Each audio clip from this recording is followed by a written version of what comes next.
हमारे पार्टी के सभी प्रखंड और पंचायत के प्रभारी, चूल्हा प्रमुख के इस सम्मेलन में आदरणीय आपके बीच में हमारे दुमका लोकसभा की लोकप्रिय प्रत्याशी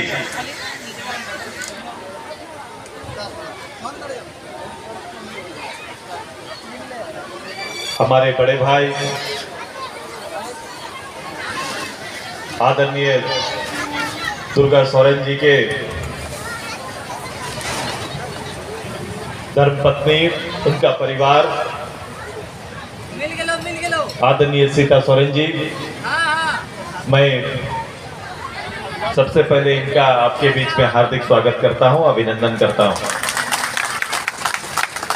मैं अभिनंदन करता हूं इस लोकसभा के प्रभारी आदरणीय बड़े भाई, प्रदेश के महामंत्री भारतीय जनता पार्टी आदरणीय गणेश मिश्रा जी का हार्दिक स्वागत है, अभिनंदन है। अभिनंदन है इस विधानसभा के प्रभारी, हमारे पुराने साथी, विधानसभा में साथ काम करने का जिन्हें अवसर मिला है, राज्य सरकार का प्रतिनिधित्व करने वाले आदरणीय राज परिवार का हार्दिक स्वागत है, अभिनंदन है। अभिनंदन है हमारे पार्टी के उपाध्यक्ष, राज्य सरकार के पूर्व मंत्री आदरणीय उमाकांत रजक जी का हार्दिक स्वागत है, अभिनंदन है। अभिनंदन है पार्टी के प्रमुख प्रवक्ता डॉक्टर देवशरण भगत जी का हार्दिक स्वागत, अभिनंदन। अभिनंदन करते हैं आदरणीय हमारे नेता जोनाथन टुडू जी का हार्दिक स्वागत, अभिनंदन। आदरणीय हाशमी साहब का अभिनंदन स्वागत है। इस जिले के लोकप्रिय नेता हमारे जनरल सेक्रेटरी आदरणीय तरुण गुप्ता जी का हार्दिक स्वागत, अभिनंदन। आदरणीय जिला अध्यक्ष राजेश जी, हमारी महिला अध्यक्ष, हमारे जिला अध्यक्ष दुमका, केंद्रीय नेता अजय सिंह जी, और जिन्होंने आज पार्टी में योगदान दिया है मोहन बर्मन जी और अमन ठाकुर जी, और इनके अलावा जो भी पदाधिकारी भारतीय जनता पार्टी आजसू के जो भी पदाधिकारी मंच में है, इन सभी का अभिनंदन। और सबसे ज्यादा अभिनंदन इस बदलते मौसम में भी आज इस कार्यक्रम में अपना योगदान देने वाले अलग अलग गांव से आए सभी महिला प्रतिनिधि और पुरुष प्रतिनिधियों का हार्दिक स्वागत है, अभिनंदन। सभी को जोहार करते हैं। मैं अपने मीडिया भाइयों का भी हार्दिक स्वागत करते हैं। भारत पर्व में लंबे समय से आप भी कार्यकर्ता की तरह जूझ रहे हैं। अब ये अंतिम चरण का चुनाव आपके सामने है और हम इस चर्चित लोकसभा में और एक चर्चित चेहरा सीता सोरेन जी के पक्ष में चुनाव प्रचार करने के लिए अपने पार्टी के कार्यकर्ताओं से आह्वान करने के लिए यहां पर आए। सबसे पहले इस चुनाव को उसकी मर्यादा में रहने की जगह देना पड़ेगा। इस चुनाव की मर्यादा ही है, ये चुनाव का अपना एक स्तर है। ये चुनाव भारत की 140 करोड़ जनता एक मत होकर भारत के प्रधानमंत्री का चयन करेगी। ये चुनाव देश के नेता चयन का है कि भारत का नेतृत्व कौन करेंगे। ये चयन आपको मतदाता के माध्यम से करना है। सांसद निश्चित रूप से उसके एक प्रतिनिधि होते हैं, लेकिन ध्यान रहे कि हर मतदाता के ध्यान में भारत के प्रधानमंत्री आदरणीय मोदी जी हैं और उन्हीं को केंद्रित करके ये चुनाव लड़ा जा रहा है। हम बड़ा स्पष्ट है इस विषय को लेकर, क्योंकि पिछले 10 साल से भारत के नेतृत्व कर रहे आदरणीय मोदी जी, जिन्होंने एक लंबे अरसे के बाद भारत की इतनी बड़ी आबादी को अपने एकल नेतृत्व क्षमता से न केवल भारत के अंदर बल्कि विश्वव्यापी प्लेटफॉर्म में प्रतिष्ठा स्थापित करने का काम किया। भारत के पहले और आज दोनों को अगर तुलना करें तो कहीं ना कहीं इतनी बड़ी आबादी को लेकर चलना, बेहतर नेतृत्व देना, भारत को तरक्की के पथ पर स्थापित करना, और विश्वव्यापी भारत की प्रतिष्ठा को बड़ा करना ये कोई सहज काम नहीं था। इस चुनौती भरे काम को अगर किसी ने सफलतापूर्वक नेतृत्व दिया है वो केवल एक शख्स, एक नेता आदरणीय मोदी जी हैं, दूसरा कोई नहीं। हम इस पर्व पे शामिल हैं तो कुछ लोगों की तैयारी है, प्रतिपक्ष की तैयारी है, उन्होंने भी गठबंधन बनाया है और ये गठबंधन मुझे नया नहीं लगता है। ये गठबंधन यूपीए पार्ट 2 नाम बदलकर आपके सामने परोसा गया है, क्योंकि जो शख्स इस गठबंधन में है बिल्कुल यही शख्स पूर्व में भी थे। अब 10 साल बाद नाम क्यों बदलना पड़ा? यूपीए में क्या खोट था, क्या गलती रह गई थी, इस पर आलोचना विवेचना वो करते रहे। लेकिन जो पक्ष चुनाव लड़ रहा है, जो विपक्ष के रूप में चुनाव सामने है, मैंने पहले भी कहा है कि इनके सामने राष्ट्रीय चेहरा, उनको ईमानदारी रहता तो सबसे पहले ये तय करते कि मोदी जी के सामने हमारा राष्ट्रीय चेहरा ये होगा और मोदी जी का विकल्प ये होंगे। क्या कोई राष्ट्रीय चेहरा उन्होंने डिक्लेयर किया है? क्या प्रधानमंत्री के लिए विपक्ष का कोई नाम है? क्या कोई नाम है कि वो सरकार आएगी, वो अगर सीट लाते भी है, अगर ये सपना को ही थोड़ा देर के लिए सच माना जाए तो उनका प्रधानमंत्री कौन होंगे? भारत की जनता ये जानना चाहती है हम किसके हाथ में देश देना चाहते हैं। एक परखा हुआ नेतृत्व हमारे सामने है जिसने सर्वस्व 24/7 अपने आप को देश के हवाले कर दिया है, देश के लोगों के हवाले कर दिया है।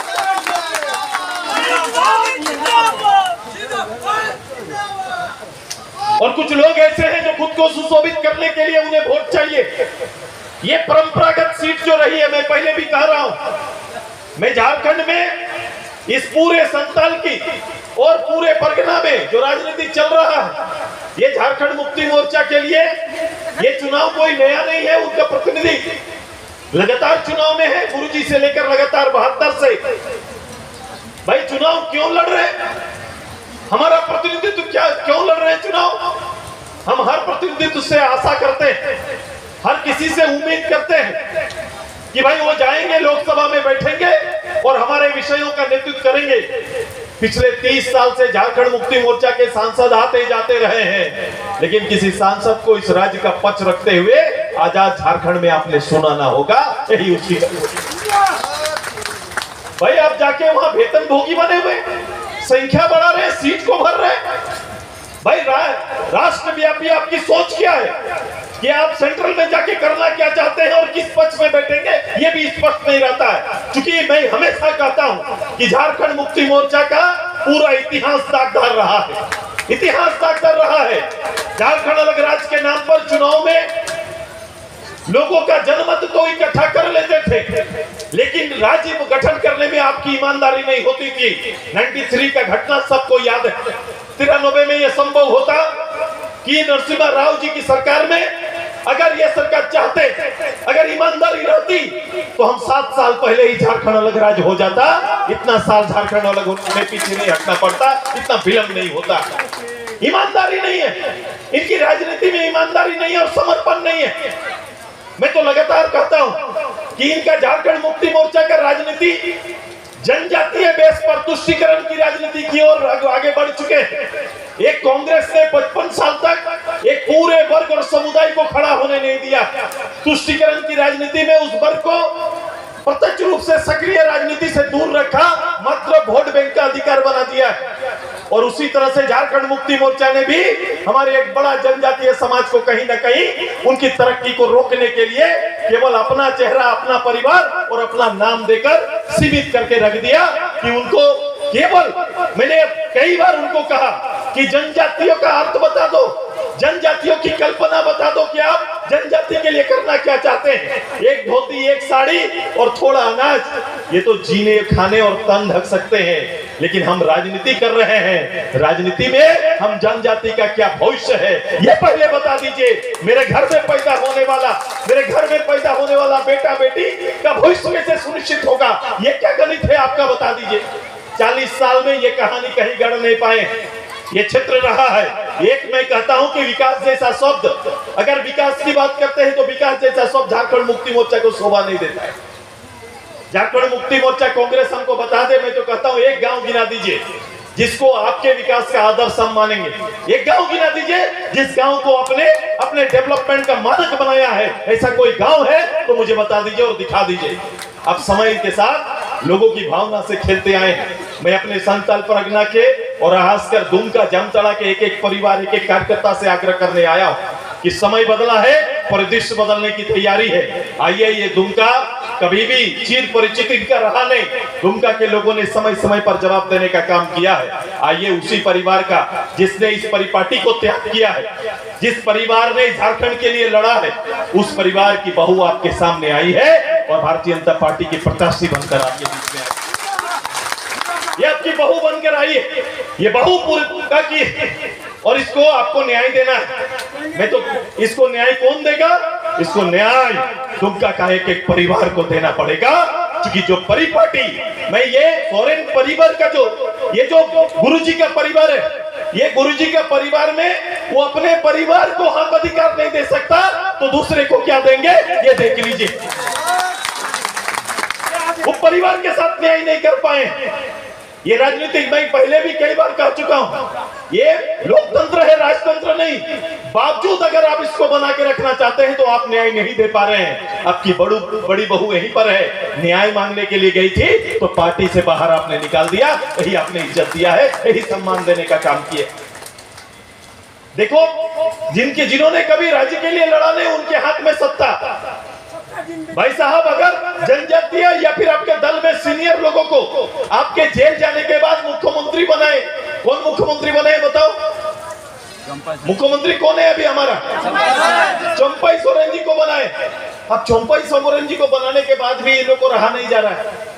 आप बोल रहा है, अब बताओ, कल्पना जी को चुनाव लड़ने का तो कोई मतलब नहीं था। पारंपरिक पॉलिटिकल थी नहीं वो कभी, वो राजनीति में थी कभी नहीं। ये तो कम से कम तीन बार के विधायक रही है, वो राजनीति में कभी नहीं थी। लेकिन उनकी इच्छा है कि हम जिसको हाथ देंगे वही राजा बनेगा।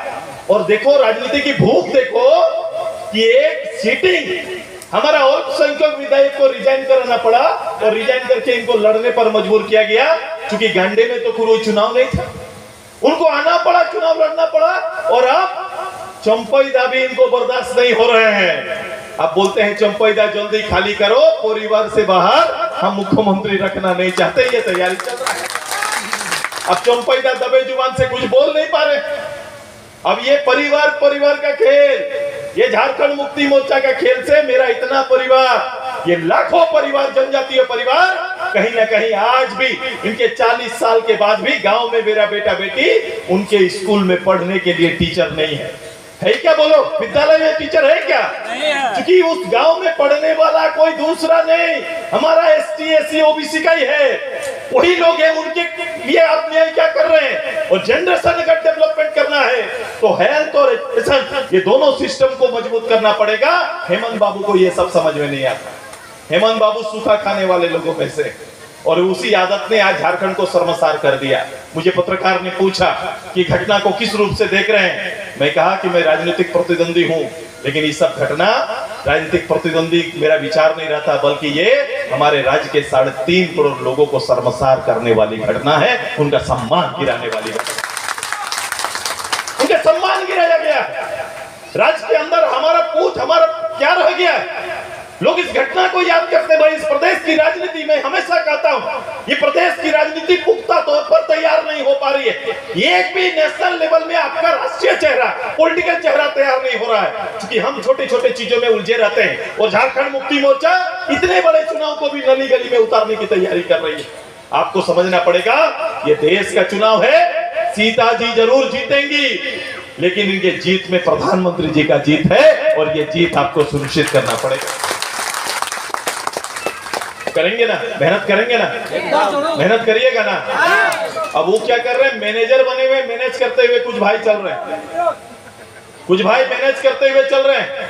उनको पता है कि सोसाइटी को मैनेज किया जाता है, वोट खरीदा जाता है। यहाँ पर वोट खरीदने की परंपरा झारखंड मुक्ति मोर्चा ने बनाई है कि 5 दिन 7 दिन पहले एक परंपरा बनी हुई है कि आप जाइए, उस परंपरा के अंदर समाज में जाइए और अपना वोट पर अपना अधिकार बनाइए। क्या ऐसा होने देंगे? क्या ऐसा होने दीजिएगा? क्या केवल खाने पीने की व्यवस्था राजनीति नहीं है। राजनीति एक दायित्व है, एक प्रॉमिस है, एक संकल्प है जिस संकल्प को झारखंड मुक्ति मोर्चा अपनी परिभाषा में लाता ही नहीं है। मेरा आग्रह है आज छूटे कार्यकर्ताओं से कि हर हालत पे अपना दायित्व का निर्वहन करिए। ग्राम प्रभारी अपने गांव में दायित्व का निर्वहन करिए। त्याग करना पड़े त्याग करिए, लेकिन सीता जी को यहां से जिताइए। ये आपका सबसे बड़ा संकल्प होना चाहिए। वातावरण लाइए, क्योंकि इसके बाद दिसंबर है। दिसंबर में हमें राज्य का चुनाव लड़ना है और ये सरकार जितनी भी कमिटमेंट अभी सीता जी बता रही थी, जितनी कमिटमेंट की, एक भी कमिटमेंट को पूरा नहीं किया। इन्होंने कहा कि हम आएंगे, नीतियां बनाएंगे। देख लो, इसका स्थानीय नीति, नियोजन नीति और विस्थापन नीति, तीनों नीति लेके बैठ गया है। उनको लग रहा है कि इस नीतियों पर भी हम 40 साल राजनीति कर लेंगे। ऐसे ही लोग सोच के चला था। जैसे झारखंड अलग राज्य के नाम पर 50 साल लड़ लिए, उसी तरह इसके नाम पर भी हम 40 साल तो खा ही सकते हैं। 40 साल की राजनीति तो चलेगी। आइए, इस भ्रम से झारखंड को निकालना है। एक पॉलिटिकल वर्कर, कार्यकर्ता का दायित्व को हमको और आपको पूरा करना है।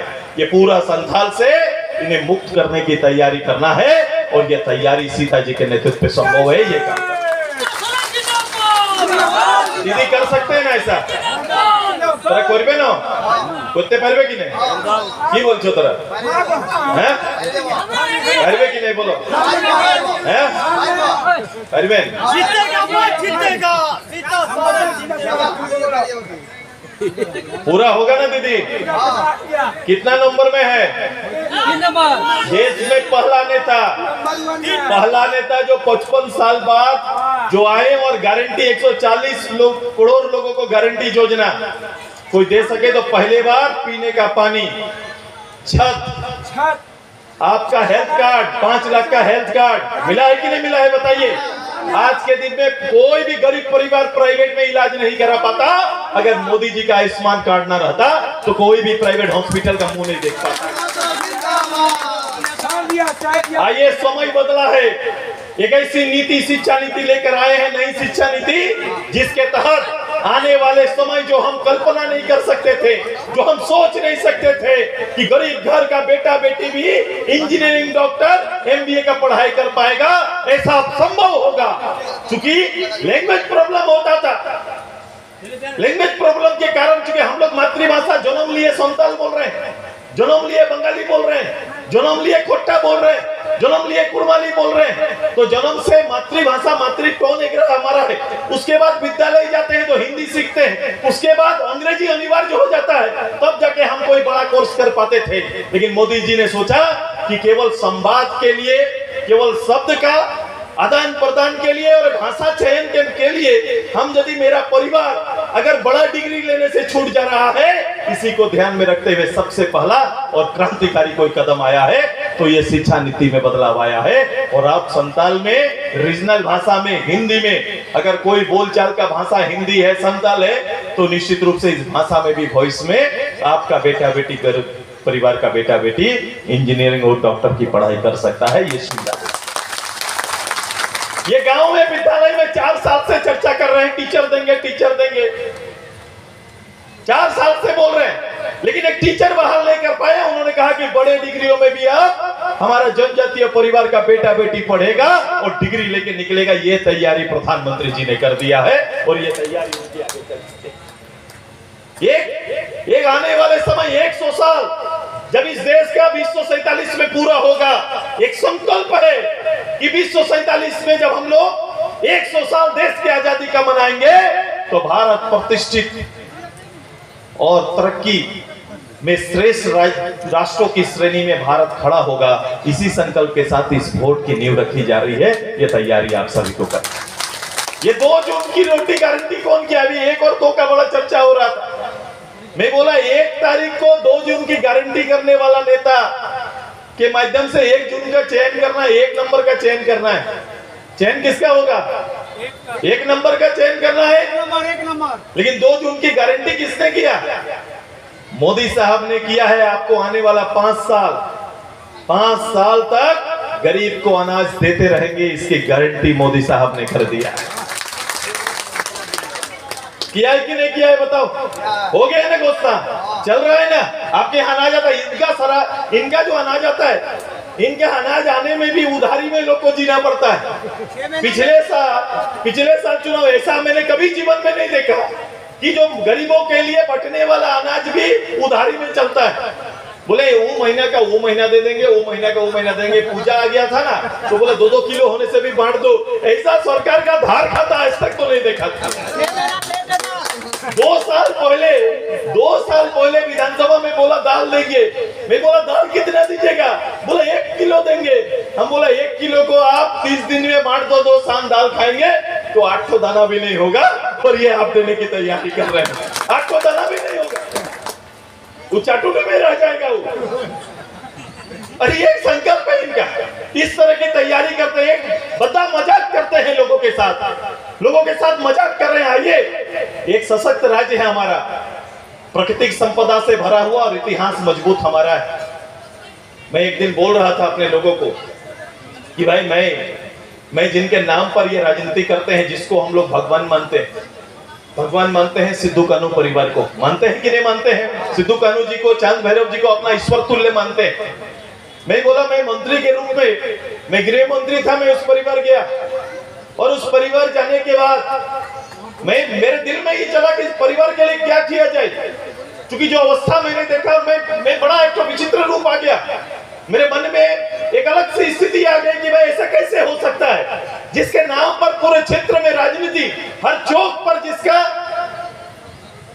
स्टैचू लगाया हुआ है, हर बात हर भाषण जिनके नाम से शुरू होता है, उसकी परिवार की दशा क्या है। मैंने देखने के बाद कहा कि एक भी ग्रेजुएट बच्चा नहीं, कोई डॉक्टर ने इलाज चल रहा था, गांव का डॉक्टर से पानी चल रहा था।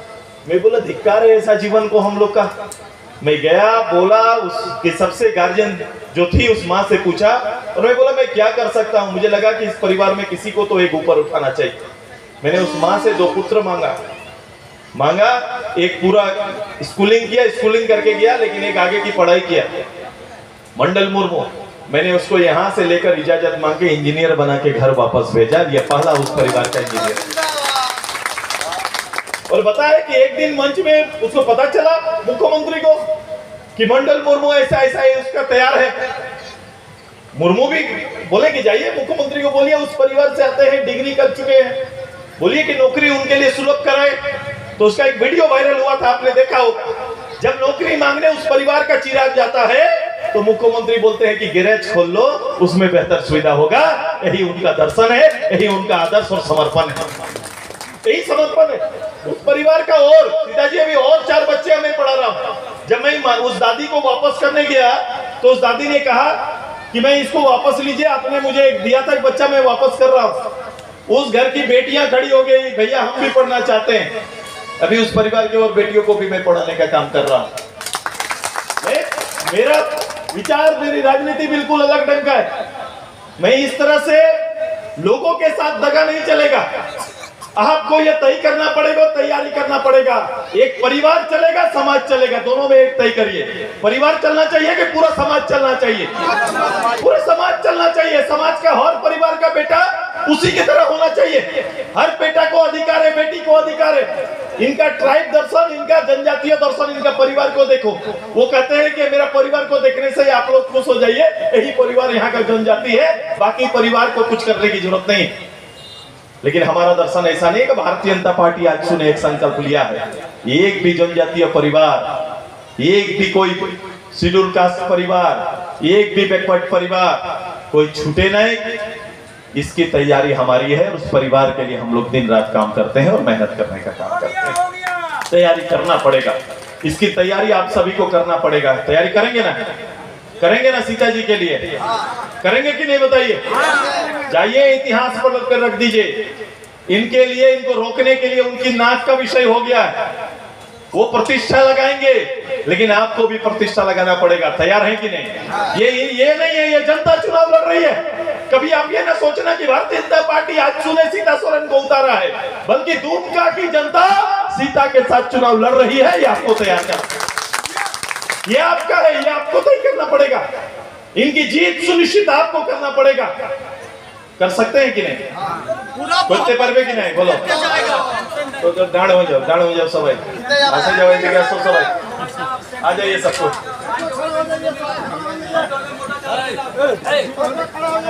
वो भी टेंशन दिसंबर तक ठीक कर देंगे, आप टेंशन मत लीजिए दादा। मोटा चावल को पतला चावल करेगा।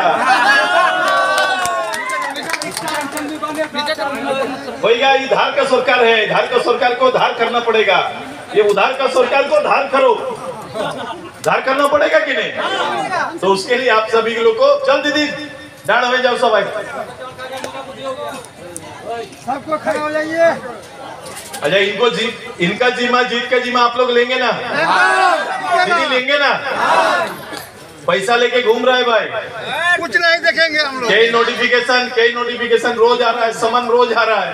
उनके घर द्वार में कहां कहां पैसा निकल रहा है आप सभी देख रहे हैं कि नहीं देख रहे हैं? तो ये उसी को लेके कुछ लोग इधर घूम रहे हैं कि नहीं? करने बदलने सकिएगा ना यहाँ पर। ये किनकी नेता है? सीता जी किनकी नेता है? हमारी नेता है। आपकी नेता बोलो, हमारी नेता है। किनकी नेता है? ये नेता किनकी है? ये आपकी नेता है। इस नेतृत्व को बल देना आपका काम है। ये लड़ाई हम पहले भी कहे, मोदी साहब नहीं, ये लड़ाई आप लड़ रहे हैं और मोदी जी के लड़ रहे हैं। सीता जी आपका माध्यम है और मोदी जी को वोट देके गारंटी जीत आपको सुनिश्चित करना।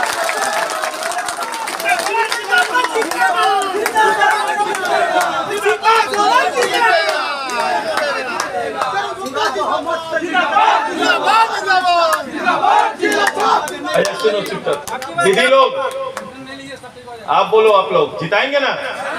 आप लोग बोलो बोलो बोलो, आवाज आवाज आवाज। लीडर है, नेता है, यहाँ थोड़ी वोटर है। आप अपना कि ये तरुण बाबू ये नेता है ना, सब एक एक गांव की प्रभारी है ना। जीताते परिवे कि नहीं परिवे है? जीताते परिवे कि नहीं? बोलो बोलो, एक तुम मत बोलो, मैं महिला का बात सुनने के लिए आया हूँ। मेरा पार्टी में महिला सबसे ज्यादा बोलने वाला कैंडिडेट भी महिला मेरी। कि परिवे कि नहीं बोलो? दूटा हाथ खड़ा करे बोलो कि होबे जय होबे कि नहीं? तो बड़ो जय करबे। चलो सीता मातार जय करो, ठीक है? तो होचे कि ওই দিকে রাম আইছিল, তোদের এটা সীতা আইছিল, বলো কে তো বড় কথা আছে? বলো অযোধ্যায় রাম আর দুমকায় সীতা আছে কি নাই? बोलो राम एकाই। देखो देखो আমার প্রধানমন্ত্রী দেখো, রাম তো আইছিল, বলতে সীতা না, सीताকে আনতে হবে। কোটা নাম কোনো ক্যান্ডিডেটের সীতাই নেই ছিল, তো বলে চলো ये भगवान आंसू की हो आंसू यार लिए दुमकाई सीता के दिए হবে তো। चलो সবাইকে ধন্যবাদ। एक बार সবাই মিলে एक बार জয় জয়কার করি। नरेंद्र मोदी जिंदाबाद, नरेंद्र मोदी जिंदाबाद, सीता सोरेन जिंदाबाद, जामताड़ा की जनता जिंदाबाद, पूरा दुमका की जनता जिंदाबाद। बोले तो एक दिखे राजा एक दिखे रंग হবে তো লড়াই আছে না? ওইদিকে রাজা পরিবার, রাজার পরিবারের রঙকে বাড়ায়, রঙের রূপে আপনার কাছে যায় কি দিদি আপনার বিচে ফুল ছাপে, পদ্ম ফুল লক্ষ্মী বনে, সেটা এক নম্বরে আপনারা ভোট দিবেন। এইটাই বলে নিজের কথাটাকে বন্ধ করছি। সবাইকে ধন্যবাদ। জোহার, জয় ঝাড়খণ্ড, জয়।